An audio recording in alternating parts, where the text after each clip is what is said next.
Hey guys, so today I'm going to show you how to set up your brand kit in Canva. Now I've signed up for the free version so I can show you how this will work.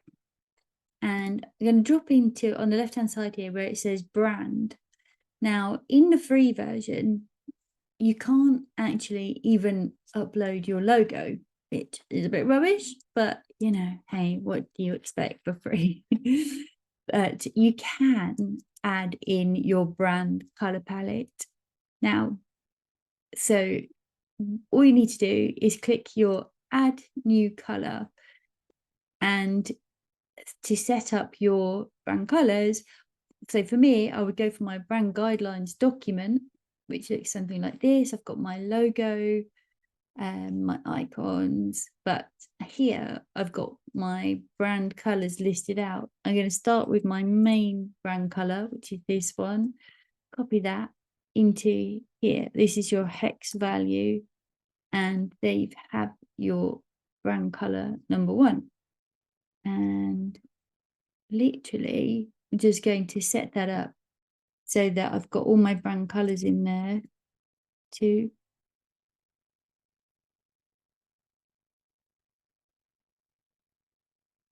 3,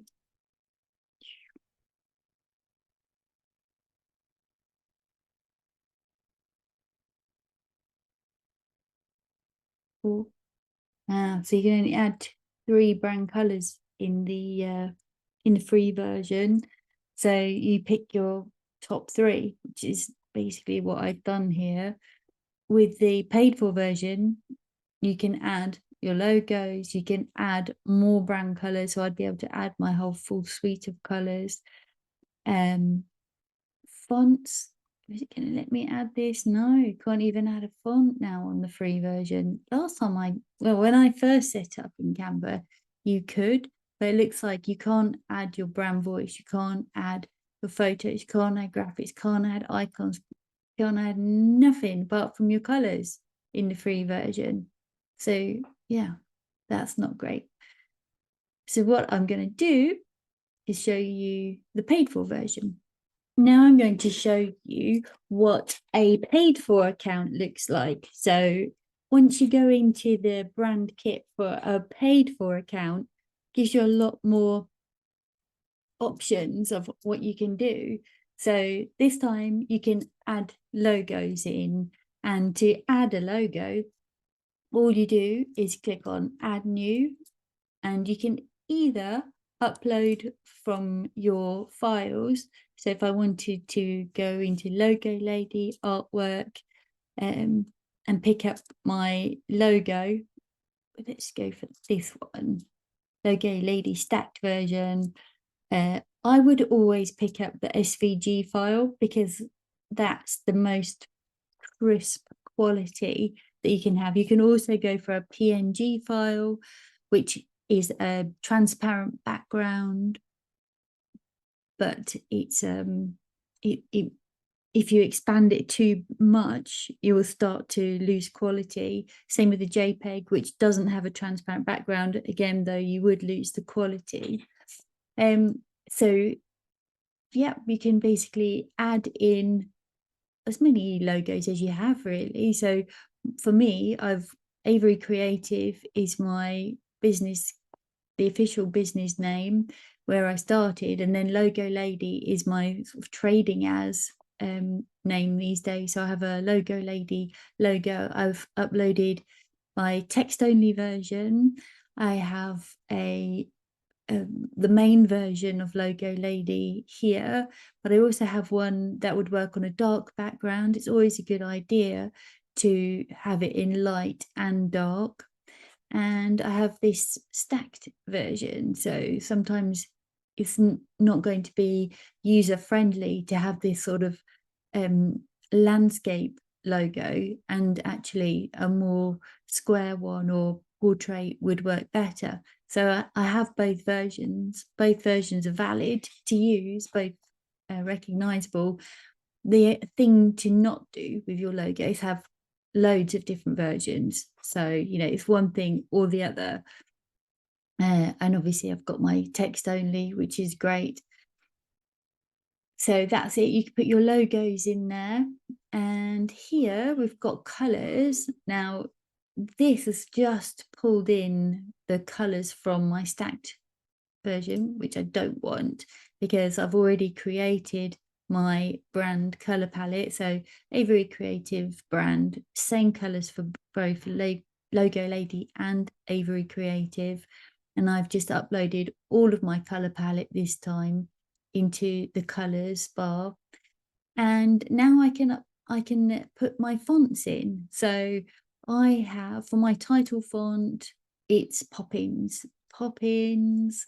Then you go down to Poppins, and I want a bold version for my titles. So pick that. For my subtitles, I've got just a normal version of a regular Poppins font. For my headings, and I know I only use this for small amounts of text, is Galatoni, never quite sure how to say that, but Galatoni. And yeah, all of these other ones are all more and more Poppins, Poppins, Poppins. So just to show you how to add that.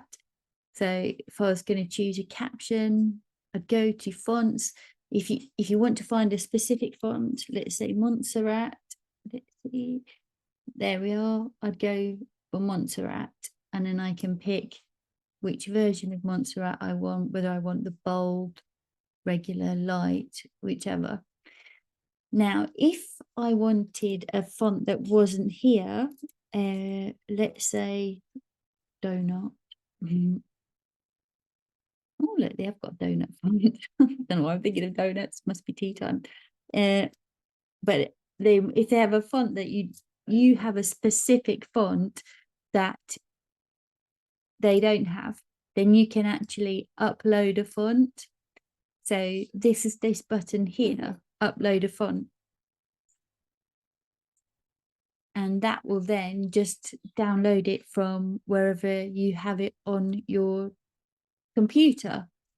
I would then just go in and pick out my Amsterdam font, open that, and that will ask me, are you allowed to do that? Have you got the rights to do that? And you say, yep, if you've bought it, no, if you've stolen it from the internet somewhere and aren't allowed to use it. You have to be careful with fonts. Sometimes you download them and they say for personal use only. And that is a bit dodgy if you are using it for your business, because, well, the people who design the fonts, they need to make a living too. So yes, upload anyway. You can do that, and it will upload the files into your Canva account. So now I can use this Amsterdam font if I want to, but of course that's not part of my brand, so I better delete that.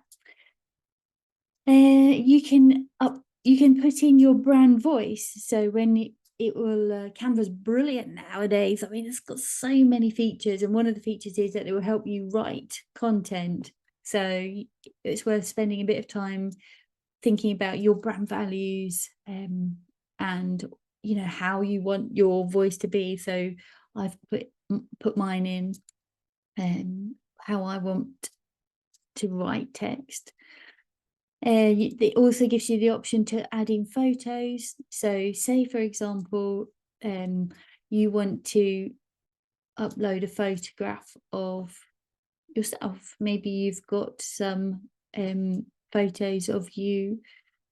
Trudy pics, I do. So like my brand photos that I had from Joe back in 2020. So Joe Blackwell, that is, yeah. So I can then upload any of those photos, my faves. I can put those in. So they're there to use basically as I want them. So I can pop those in, just stick that one in for now. I haven't got any photos in there because I tend to just bring them in as I need them, but I can do that. Graphics, I can add the same way. So go in, add new.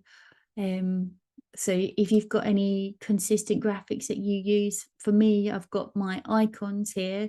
my little logo ladies in various guises, and I've uploaded all of those. And I either go to this add new, or I can go to here and just drag it in. Either way, it's going to bring in, there she is, my shocked logo lady. Either way, I can just bring those in, and they will then sit in my brand kit, which is adequately named. I can change it if I want to, but that's what I need. And then I can start using it. So if I want to go to my homepage and let's just start a new design, move that, create a design, Facebook post, and go in there. Now, when I click on the background, if I go into colors, here's all my colors, so I can pick my brand color. If I go to my brand tab on the left hand side here we go. I've got all my logos here, I've got my colors here, got all my fonts here, my brand voice is here, the photos here, and all my icons. So I'm going to add in, this is shocked, I can add in my text and then just say shocking. And if I click on the colors, it's just so easy for me to stay on brand. Add a subheading.